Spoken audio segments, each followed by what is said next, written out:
సిగ్గు సిగ్గుశరం ఉండాలి కదా. 5 ఏళ్ళు వైసీపీకి ఎంపీగా చేసావు కదా, సిగ్గు లేదా మొహానికి?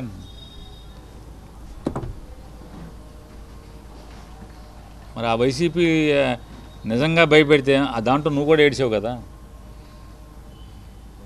నీకు పాత్ర ఉంది కదా.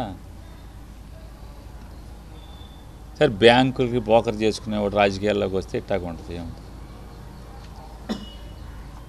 ఆ బోకరేజ్ చేసుకు బతకాలి తప్పితే ఇక ఈ పదవిని అడ్డం పెట్టి బ్యాంకుల్లో బోకరేజ్ చేసుకోవటం, డబ్బు సంపాదించుకోవడం తప్పితే ఏంటి? ఏ ఊరికి ఉపయోగం ఉంది? ఎవరికి ఉపయోగం ఉంది? అతనికి ఉపయోగం ఉంది. పెద్ద పెద్ద కంపెనీల వాళ్ళకి బ్యాంకులు లోన్లు ఇప్పించి కమిషన్ తీసుకోవటం, గవర్నమెంట్లకి లోన్లు ఇప్పించి ఆడితో ఇడితో ఆడికి ఇచ్చేది ఆడికి ఇస్తాడు, బ్యాంక్ వాడికి లోన్లు ఇప్పించి ఇక్కడ ఆస్తులు కొట్టేస్తున్నాడు, గవర్నమెంట్ ఆస్తులు. జగన్మోహన్ రెడ్డి గారు ఉండగా 110 ఎకరాలు తీసుకున్నారు. ఇంతవరకు ఫ్యాక్టరీ ఏది రాదా? ఫ్యాక్టరీ ఆ రోజు 60 లక్షలు ఉంది, వాళ్ళు ₹1,00,00,000 ఉంది ఎకరం. 60 లక్షలు ఉన్న ఎకరాన్ని 20 లక్షలకు తీసుకుని వాళ్ళు ₹1,00,00,000 అయిన తర్వాత దాన్ని మళ్ళీ 16 లక్షలకు మళ్ళీ మార్చుకుని